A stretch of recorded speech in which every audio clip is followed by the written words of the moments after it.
Well, thanks for joining us for today's webinar, Estate Planning, Understanding the Basics. I'm Greg Berry, Director in the UAB Office of Alumni Affairs. Since we're virtual, please excuse technical issues or other things that may pop up during today's event. If you have video or audio problems, click the reconnect button on your screen to get back to the webinar right away. Also, we are recording today's webinar and plan to upload it to our website following the presentation. Before we get to our guests, I'd like to ask a question.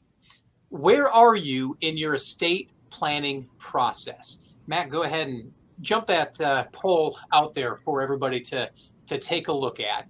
On your screen, you're going to be seeing 4 options. And those options are, my estate is set. You're already set, and you're just checking out the webinar to see if there's any slight changes that need to be made. Perhaps you are knee-deep in the planning process and looking to find out what you might be missing.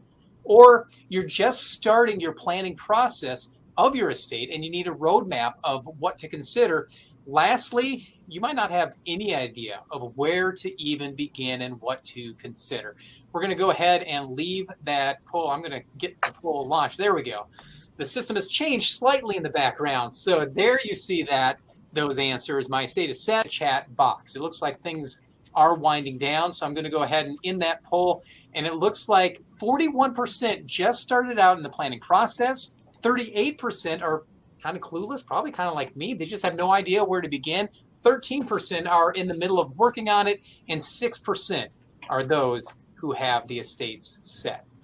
So with that in mind, I would like to invite Kimberly Kopic, Director of Development for the UAB Office of Planned Giving, to introduce today's guests. Kimberly. Greg, thank you so much. It is my very great pleasure this afternoon to introduce today's speaker and my friend, Nancy Ball. Nancy graduated from Birmingham Southern with a degree in economics. She attended the University of Mississippi School of Law, where she graduated with honors. She then went on to receive an LLM in tax from the University of Alabama, also graduating with honors. She works in probate law. She's currently at Bradley Arant Bolton Cummings, where she engages in all aspects of probate law: the administration of estates, the development of estate plans at all wealth levels, fiduciary matters, you name it, Nancy can handle it. It was through the course of her work in probate law that I got to know her. She had a client interested in supporting UAB with a legacy gift. And in the course of our work together, we built a friendship. She's earned many honors, some of which are being named to the best lawyers in America for trusts and estates from 2018 to 2022. She's a fellow of the American College of Trust and Estate Counsel. She was admitted in 2019. And she was named by Super Lawyers to their Mid-South Rising Star list from 2018 to 2021 editions. In her free time, she's the mom to 2 kiddos, and she teaches Sunday school. Nancy, we're so happy to have you with us this afternoon. And without further ado, I'll turn it over to you.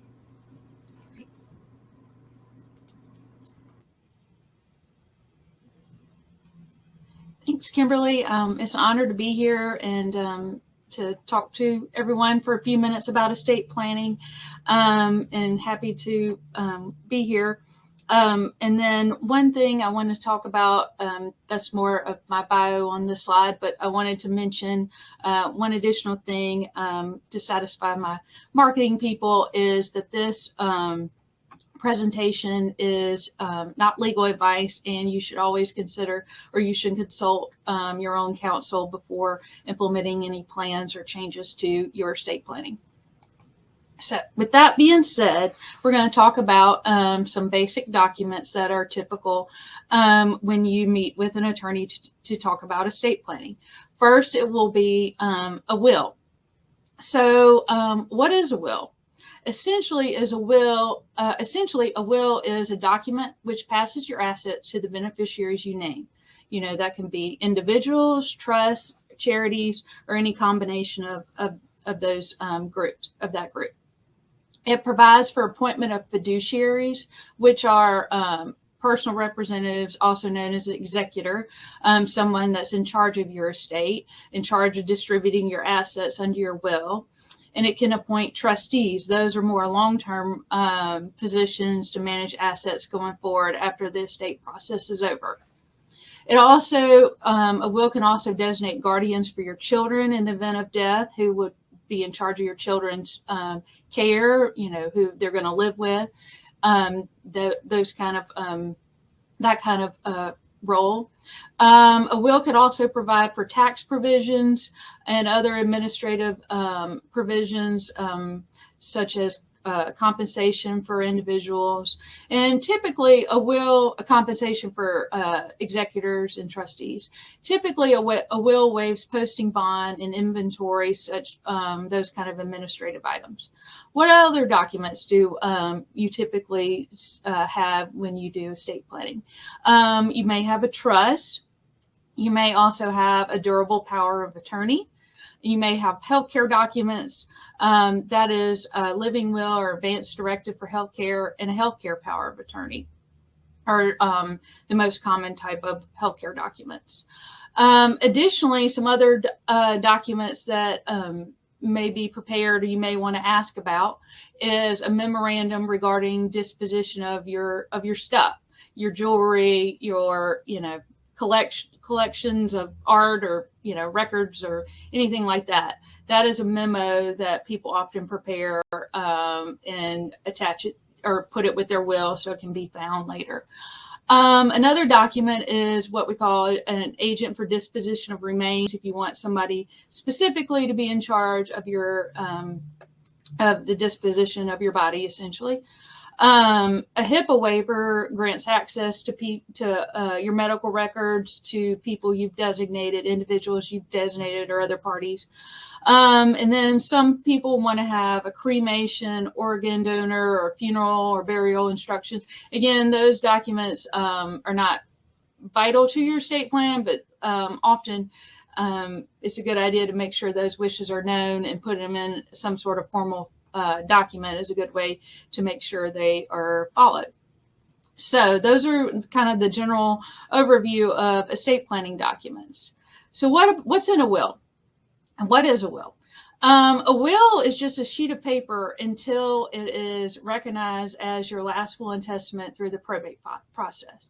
So typically a will says, this is my spouse, these are my children, these are the people. This is my world of people that I want to name, who I want to benefit under my estate plan. And oftentimes, if you want to treat people, if you have children and you want to treat them differently, you probably want to list, I'm treating my child X differently. And most of the time you don't.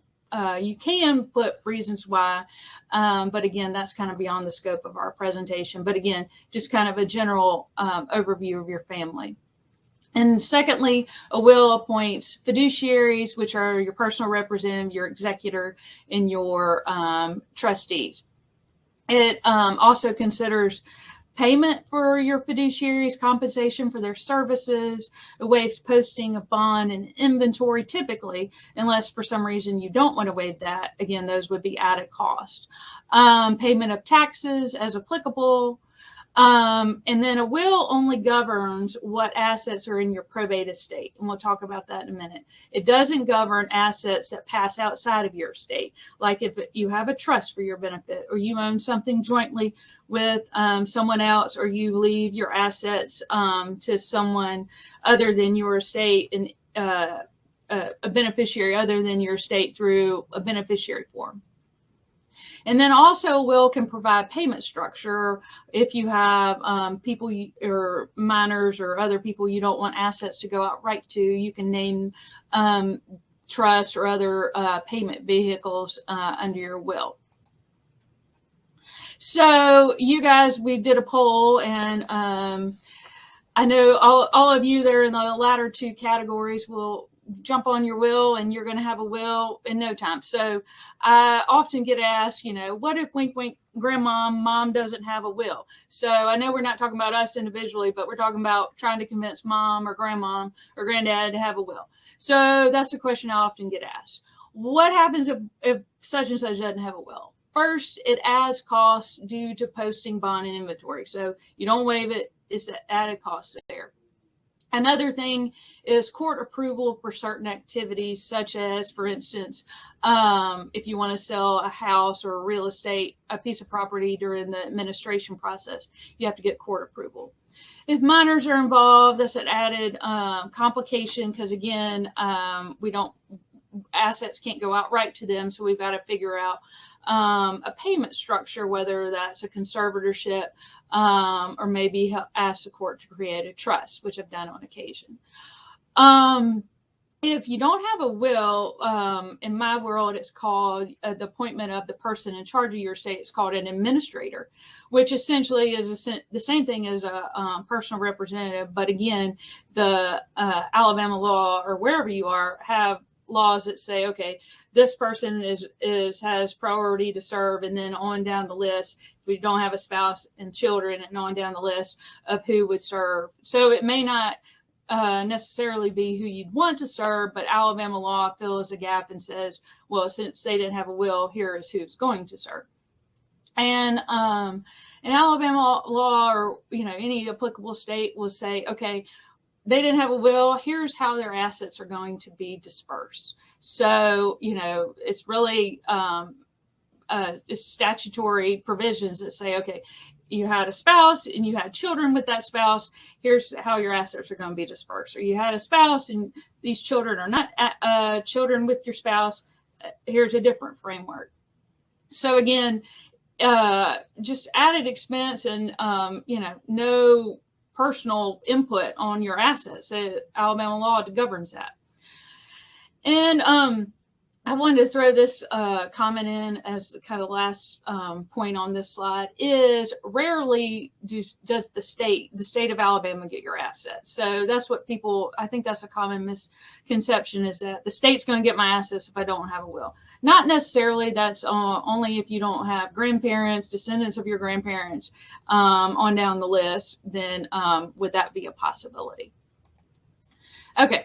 This is another question I get asked all the time. Mom has a will from 1967. She signed in California. I can't get her to sign a new will.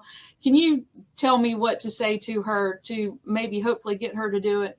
Okay, so here is the short answer. The will is likely not a self-proving will, which means that we'll have to likely get witness testimony. If we can't find the witnesses and we got to explain to the court what all we did to try to get the witnesses, it's just a lot more work. Wills executed, most states these days take the testimony of the witnesses now, so you don't have that process. But again, in 1967, we didn't have that process, or whatever year. Additionally, if it's a California will, even if it's self-proving, this comes up from time to time, is it a self-proving will in Alabama? The court may require testimony from an attorney in California, or, still require a hearing. Again, it's just added complications. It's not the end of the world, but if you're asking for grandmom to have seamless A++ estate planning, that would be my answer, is let's get a fresh will. Not only that, is it probably life has changed many times since, if you have a will that old, is you may not want to name that executor may be deceased. You may not want to leave assets to person X or entity X for whatever reason. So again, it's really hard to say, like, yeah, let's go with that will from 1967 until we dive into it. But chances are your family's going to have to go through some additional work if it's a will that old. Next slide. What about, and again, I was trying to come up with common questions I get. What about leaving assets to minors? Okay, so minors can't hold assets. So I often see a beneficiary form. It says, well, I've left all my kids' assets to my mom, or, I'm working with grandmom and she's named her daughter as beneficiary for the grandchildren. And wink, wink, grandmom or granddaughter will get the assets, or mom will handle it for my kids. I'm not worried about that. Yes, that could work. And, but that's just not very clear. It's murky. You know, how do we know that they're going to do that? What if you leave assets to your mom and then she dies and her will says my assets go to these people, not to the grandbabies? And so, I mean, not to your children. So again, it's one of those that gets sticky, and it's not clear that says, okay, these are the assets for my kiddos or for my grandchildren. And if somebody abuses it, here's my way to remedy that situation. Again, it's not a clear custodial relationship. You may have heard of a Uniform Transfers to Minors Act, also known as an UTMA account. And again, that's a way to leave assets to minors and designate someone. Again, that's statutory provisions that provide, you know, what they can use assets for. And again, that's one way to leave assets to minors. And the downside, I would say to that, is they get the assets at 21. So, you know, are most 21-year-olds capable of managing assets outside of any sort of parameters for themselves? That's up to you. You know, UTMAs can work great for some folks, and other folks, they need a little more care. They need to get through whatever they're doing in college, get on with adulthood before they have unfettered discretion over their assets. So another common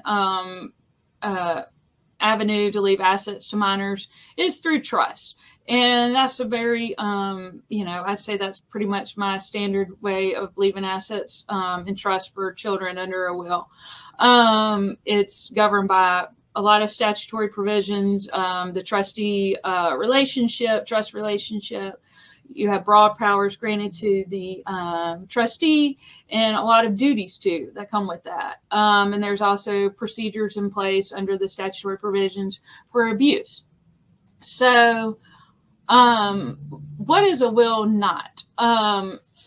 It is, like I said before, it's where your will is recognized as your last will and testament through the probate court. Court appoints your personal representative. They take your assets, go on a gathering hunt of all your assets, and then dispose of it under your will. And then creditors can file claims against your estate during that period. And in Alabama, that's a 6-month period. A will does not govern assets that you own jointly with right of survivorship with someone else. And I've got the tenants in common that would govern, you know, your interest if it's in tenancy in common, but not with rights of survivorship. So again, survivorship means on the first death, it goes to the survivor. That's a common way to hold real estate in the name of two spouses. So again, if you wanted your, you know, whatever bank account not to go to the joint tenant with rights of survivorship, you need to undo that, because otherwise, by operation of law, when one person dies, it goes to the survivor. And then another misconception is the pay on death, transfer on death designation. Again, I see this often where it says, my 2 children, I leave my assets to pay on death to my husband and then to my 2 children. Again, that does avoid probate, but it does not, it creates another problem because my children are minors. And there's one comment I wanted to make about avoiding probate, and it's on the slides, but I didn't really, I think it's the next slide. Hang on just a second. Let's just say this. That avoiding probate in Alabama is not that big a deal. Most likely when someone dies, you're probably talking to an attorney to handle matters. So you may hear online, or, from whatever source, I got to avoid probate. That's in other states. That's in, high tax states where they may, charge you taxes based on assets values in the estate. In Alabama, it's very, a couple of $100 to maybe not even that much to probate an estate and, get the estate up and running. Okay, so I put a soapbox warning on this slide because I don't think it can be stressed enough, and I don't, so I often stress this. Probably my clients get worn out by it, but again, beneficiary forms and titling are so important. If you own your account, let's say you inherited an account from grandma, and you take that check and you put it in your account with your husband. That may be what you intended, but again, you've taken that asset out of your individual name and kind of given half of it to your husband. And so it's very important that you titling and beneficiary forms and all that, what you're doing, that you have control and say, okay, I want this account to be pay on death to X, that you never are caught off guard, that is not part. This all needs to be coordinated as part of your overall estate plan. And again, with beneficiary forms, life insurance, 401ks, you often fill these forms out when you're setting up accounts. And again, I ask clients for beneficiary forms. I help them fill them out, make sure it's all coordinated. But, they may open up 5 accounts after they see me, and then they just go back and name a different entity or a different beneficiary, and it's not coordinated, and I don't know about it because they've set up the account kind of outside of my knowledge. So, and then the other thing to think about through beneficiary forms is the boilerplate provisions. What if I say I leave all my assets to my husband and then I don't cover anything else? What if he dies before me? Where do my assets go? Probably the default language in the boilerplate provisions of the account will say where my assets go. That can't be what I want. Again, the default is not necessarily what you want. So you need to make sure that it's all coordinated as part of your estate planning, because clients are quite surprised when they sign, a 20, 30 page will with me, and the 2-page beneficiary form will govern, a significant amount of assets. If you have a 401k and work for a long time, that's a lot of your estate. And so, again, it's got to be coordinated. And also to that point about taxes, a lot of 401ks, IRAs, that's kind of my last bullet point on there, have tax liability. So we need to make sure that that is coordinated and understood. So what is a trust? A trust is a relationship. Essentially, I have the kind of like blanket, just general definition from Black's Law Dictionary, but it's a relationship. You're asking a person, a fiduciary, an entity to hold assets for a benefit of another person. And the trustee owes obligations to that person. A trustee owes lots of duties. They owe duties of loyalty, impartiality, prudence. They have to exercise reasonable care, skill, and caution. It's a big ask. I often have clients say, oh, well, let's name my best friend, or let's name, my cousin. That's all fine and good. But I always try to make the point is that you're asking them to do probably, on average, 10 hours additional work per month. It's not like, asking them to do something kind of minimal. I mean, it's an ask and it's a responsibility, and could expose them to, liability, whether, rightly or wrongly kind of thing. So the trustee is a long-going relationship over assets for the benefit of another person that the trustee manages that trust. There's different types of trust. A revocable, meaning you can revoke it at any time, usually subject to conditions as indicated in the document. An irrevocable trust means you can't revoke it. And then another kind of category of trust is what we call an inter vivos trust, means it's set up during lifetime. Or a testamentary trust, which is a typical, I leave my assets to my kids at the second death of the spouse. Those trusts would only kind of come into being at the death of the second spouse.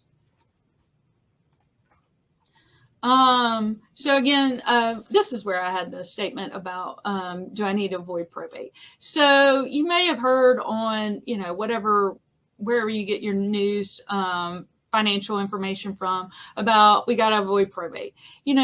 that is great for certain situations, but people can drive themselves crazy to avoid probate. So what does that mean? It means I don't hold any assets in my individual name. It's either a trust, or it's governed by a beneficiary form, or I'm jointly with someone else, essentially. So, again, in some states that may be the goal. That may be a high tax state where we really want to do that.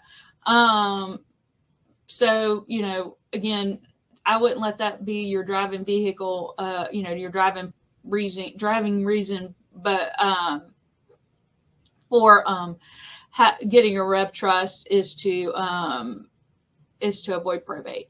Another kind of reason to have a rev trust is some people like the idea of not having a power of attorney to govern assets that in the event of incapacity, so that the successor trustee seamlessly takes over. That's a reason you might want to have a revocable trust. And then another reason is privacy. If you're having different provisions than or you just may not want people to know what's in your document, you can have a revocable trust that wouldn't be a public instrument at your death.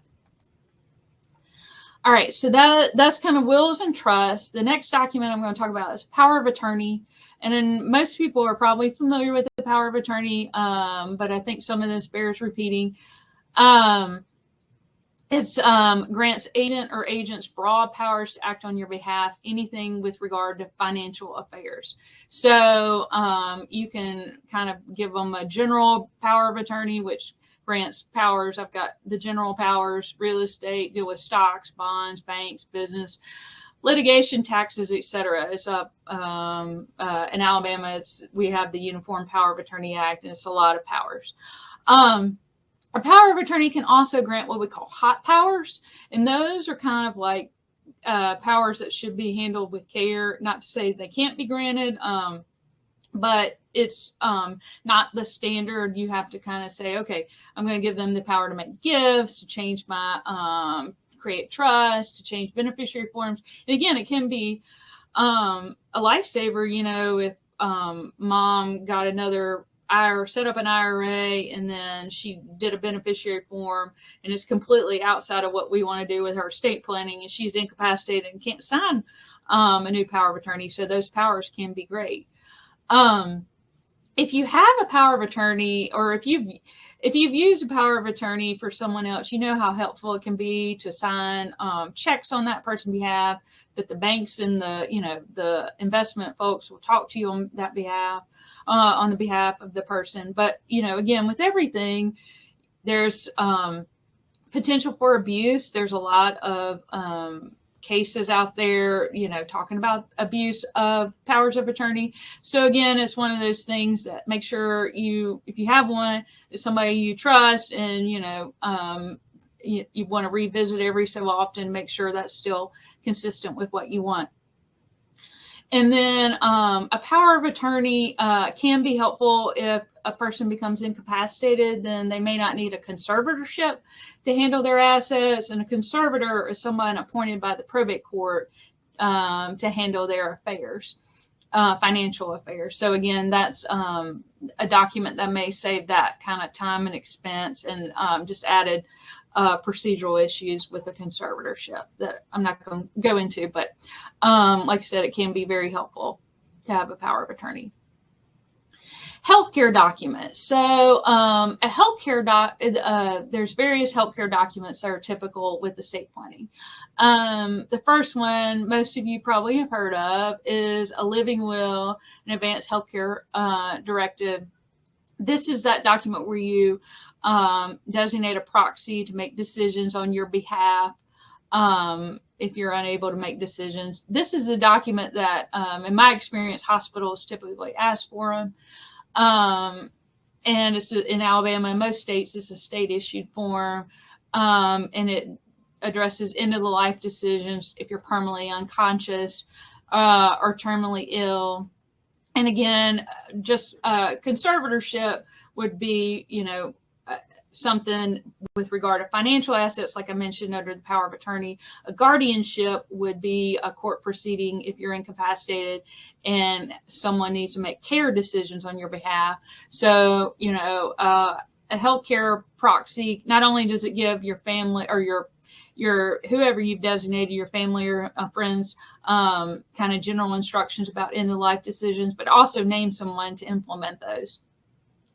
A healthcare power of attorney is a more general healthcare power, a grant that's just for really any kind of healthcare decisions. You kind of give your kind of overarching goals in your living will, but then the healthcare power of attorney would come into play, if you're just incapacitated, maybe not, terminally ill or injured, and need to make someone needs to make those decisions, healthcare decisions on your behalf. And again, if you have one of those, that could avoid a guardianship. And then lastly, I have the HIPAA waiver. Again, granting access to your medical records to the people you've designated can be helpful. All right, so a little bit about charitable giving. Like Kimberly said, I got to know her through a client working with UAB. So it's a delight on my side to work with Charities to fulfill clients' goals that I've grown intimately involved with over the years. So just kind of generally charitable giving, I hear this often. I don't want to name a charity in my will. My kids will do what I want, or, they'll keep on doing it. I don't need to spell it out.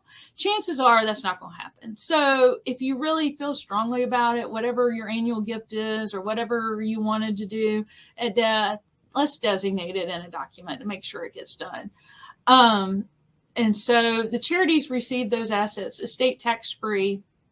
And charities can be named in a will, in a trust, or through beneficiary designations, really any format. And I've seen this firsthand. The next comment or point, most charities can give you many options and ideas for funding causes or goals that complement your interests.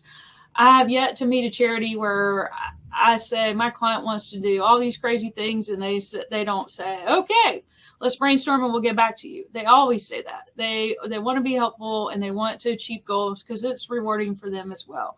I've had clients that say, I want to achieve X goal in this county and, all these specific things, and we can do it.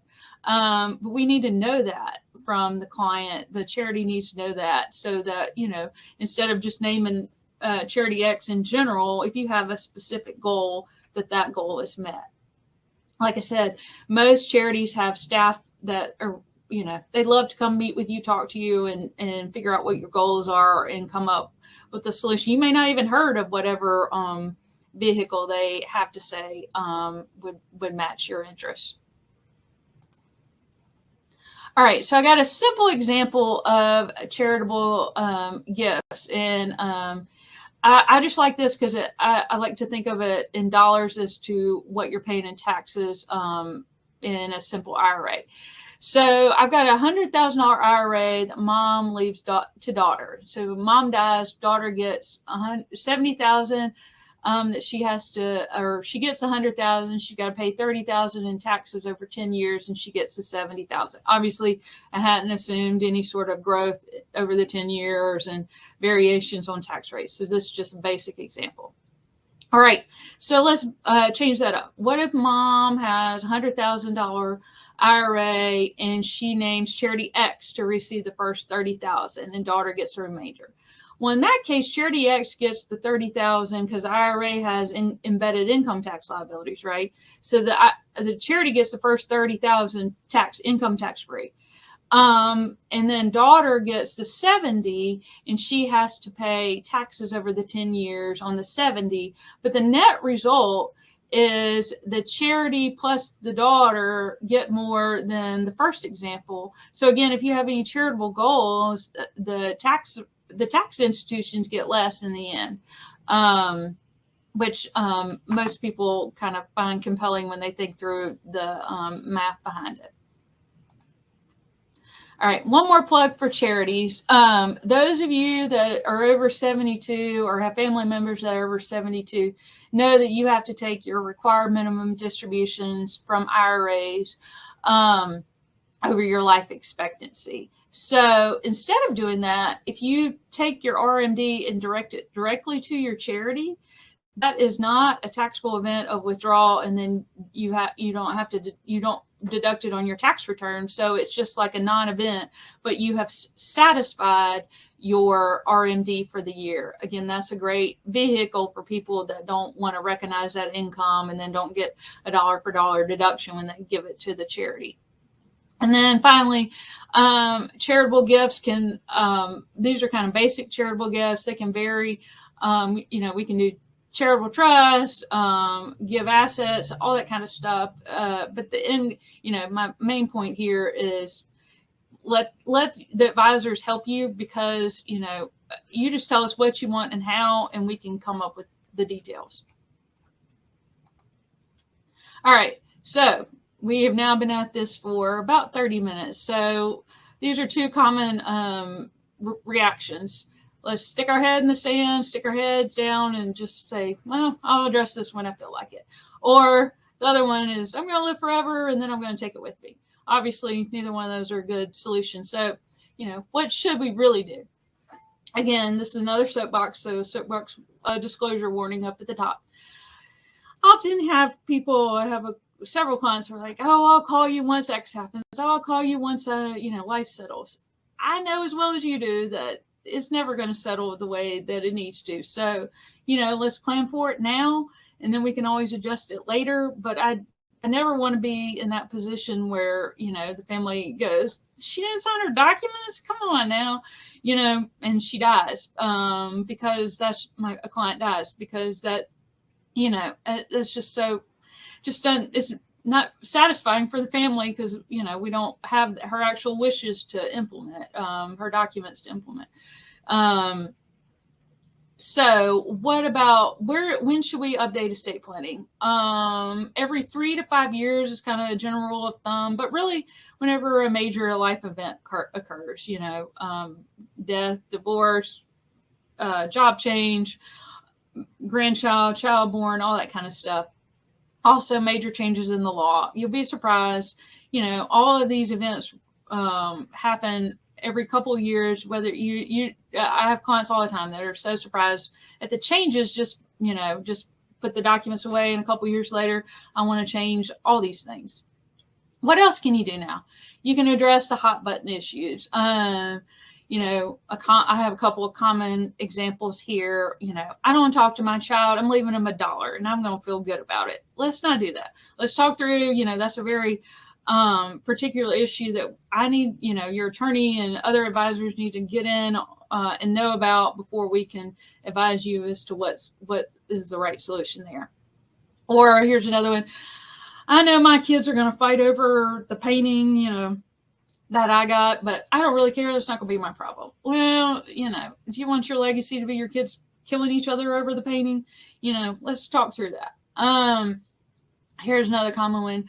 I loan money to my sister, and I name my son as I loan money to my daughter and my son, the executor. I trust him. I couldn't get it, but he's going to get the money because, that's what I named him for. Let's talk through that. You're putting son in a really sticky situation. Or my kids don't get along, but I've named them as executors together. They'll work it out. Let's talk through that one too. Another thing you can do is provide access, oversight to individuals about your assets. Maybe do a checklist. There's tons of checklists online as to, here are my advisors, here's where my stuff is, here's what I want, here's the people to call. And then provide access, oversight to people you trust, so you don't get to that point where you're incapacitated and, nobody really knows and can't help you, let people in so that hopefully the abuse stories that so many of us hear about, the sad abuse stories would not happen to you. And then I have some further resources. A great book is Estate Planning Smarts book by Deborah Jacobs. I think it's a great book, even though it's a couple years out of print. And then a group I'm a member of, ACTEC, they put on podcasts and seminars all the time. Just very approachable way to think more about these issues. If you have questions for me, I'd be delighted. I'll try to answer any right now. But if you want to email me, I can't really give you any specific instructions, but if you have a general question, feel free to email me. And I am dropping that email address in the chat. We do have a wealth of questions. So I'm going to go ahead and get those started. First, I'm trying to find the slide so we can drop the slide and make you big. Put the spotlight on you, Nancy. So if some of these get too advanced, let me know. I know we talked about trying to keep things basic. I mean, this is the basics of estate planning. So we might get into the weeds. We don't want to get too much in the weeds. So with that in mind, what needs to be done to put a piece of real estate into trust?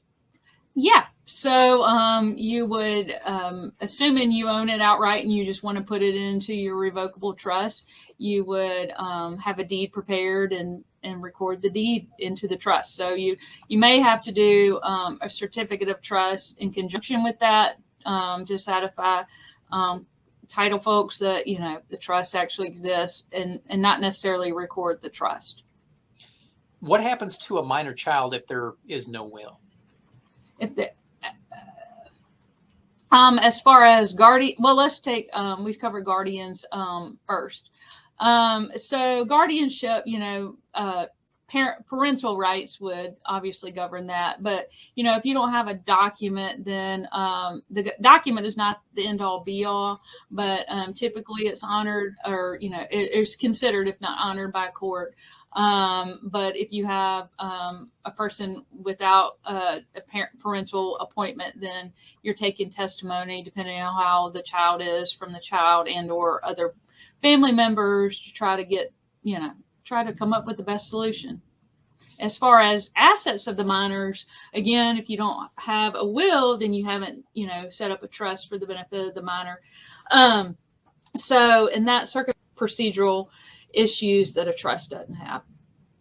This person has a problem that, you know, after they do a will, they have it notarized. Is that enough for it to be valid when they pass away, or does it have to be filed with a court, or what? Because when it comes down to it, it's simple for him. He's giving 50% to his brother, 50% to his sister. Okay, so a will, if assuming is executed properly, even when you die, it's just a piece of paper. So the will and who's ever named as executor and whoever are next of kin to the person file what we call waivers of notice. They don't need the sheriff to come serve them that we're probating the estate. So all that gets filed with the court. Then the court recognizes the will as the person's last will and testament. Until that time, it's just a sheet of paper. You know, obviously we hope that it gets probated and recognized as a will, but until the court kind of says, okay, this is the will, I'm granting powers to the executor, the personal representative. It's not, you know, a live document with which anybody can exercise powers. If we have named beneficiaries on a particular asset, is that enough to ensure the asset is easily transferred to the beneficiary, even if they are a minor? Yeah, so the boilerplate provisions of a lot of those custodian accounts will say, you know, first of all, if you name a minor on an account to receive it outright, the custodian either get a conservatorship or get instructions so we can give instructions to the custodian, because the custodian just has this pay on death beneficiary form and is trying to figure out how to get the assets from point A to point B, and can't do it if the person is a minor, can't set up the account. So we got to go to court and help the custodian get from point A to point B. And when you say boilerplate, you're basically saying standard template. Right. Yeah. So, I mean, when you set up an account, there's all kinds of like, account agreement language that you probably don't even realize is back there. And the same with like a beneficiary form. If I, in my example, I name my spouse as beneficiary in my IRA, and he predeceased me, I don't update my beneficiary form. Then when I die, the boilerplate language of the beneficiary designation could say it goes to my children. It could say it goes to my estate. It could. Those are probably the two most common. So either way, I have a problem because if it goes to my children, they're minors. If it goes to my estate, I've got an income tax problem because I've sped up. And again, this is a little bit beyond the scope of this call, this seminar. But if I name my estate, then I have to recognize the income faster, and I don't get the stretch out of the income tax deferral. So how is outstanding debt handled if creditors file a claim against an estate that does not have sufficient funds at or earlier? So, that's a kind of specific question because if you name yourself on mom's house, then you don't get a step up in basis at death. So date of death values, you only get a half step up in basis. So, I was trying to make that point, you can drive yourself crazy trying to avoid probate or whatever, but then you're going to kind of get hit by another thing. In that case, it may be some income taxes. How often should POA be updated? So Alabama passed the Uniform Power of Attorney Act in 2012. So if you don't have one under the new Power of Attorney Act, I'd encourage you to consider updating it. And then another is, it really just depends. There's kind of some bells and whistles under the new Power of Attorney Act that's not under the old provisions. But again, it really just depends on, who you've named and all that. Some financial institutions don't like really old ones, but I feel like they're going away from that position. And then some of them, like the power of attorney to be on their form and not, a lawyer form. But again, I feel like they're going away from that based under the new Uniform Act. But, as a general rule of thumb, if you don't have one in Alabama before 2012, I would encourage you to have a fresh one. And once the estate is admitted to probate, the will is admitted to probate. I've never had anybody say that I can't, pay the light bills or whatever. We would come up with a solution for that. If we had absolutely no knowledge of, significant creditors, then we could certainly, I've never had that come up where somebody couldn't, make ends meet for that time period. But as far as like estate expenses, that would be, we would take the decedent's individual account and take the death certificate and take what we call the letters testamentary issued by the probate court. And we take that to the bank and say, open up a estate account, close decedent's individual account, open up a estate account, take all that money that was in there to the estate account, and anything related to the decedent's expenses would certainly be paid out of that account. Can more than one person be named on a POA and on a healthcare living will? Yes. And, you just need to talk to your attorney. If you name more than one, do you want them to be able to act unanimously, majority, independently? There's several ways to handle it. And so we just need to know, if you tell me I want to name 3 people, I'm going to say, do you want to jointly, or is one going to squeeze out the other? The 2 going to squeeze out the other one and, make them feel alienated.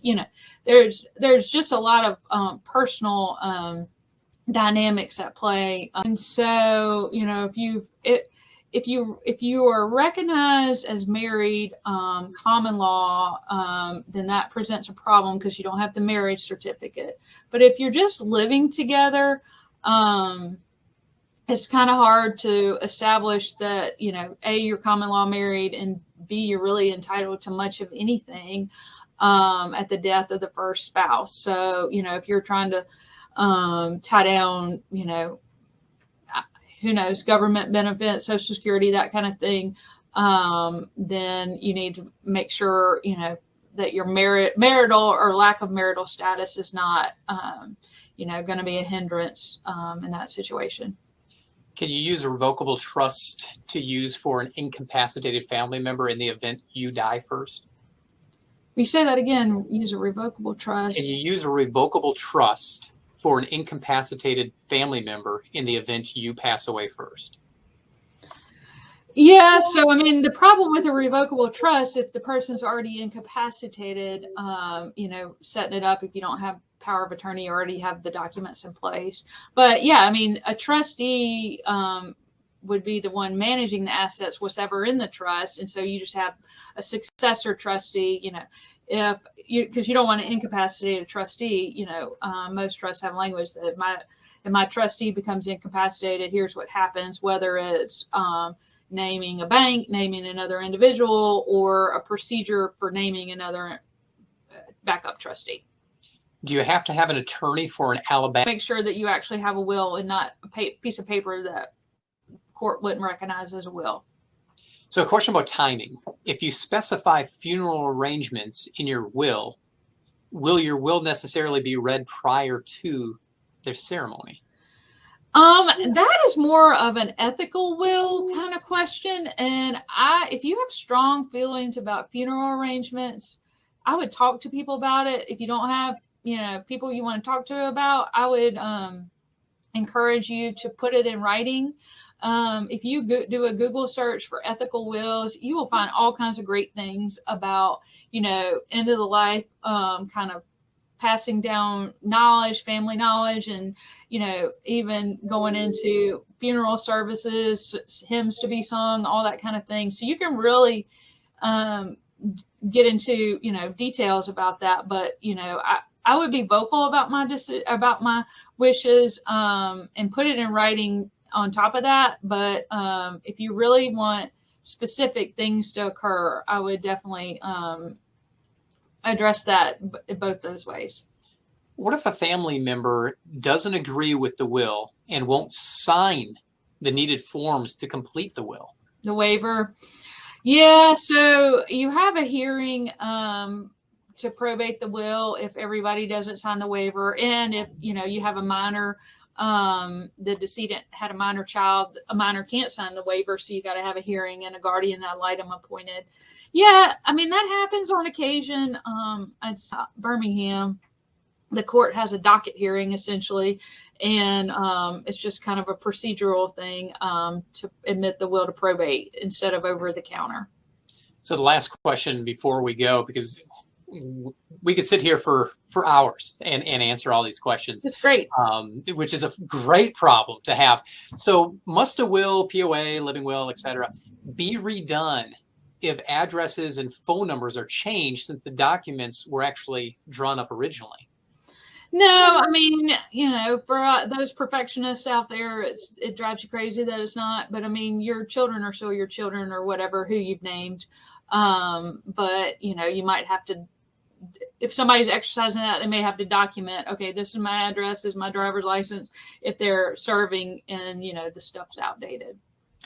And I do want to thank everybody that attended today for all the great questions. The discussion has been great. Nancy, especially for you, thank you for joining us for this fantastic presentation, a wealth of information that hopefully our audience can use as they estate plan.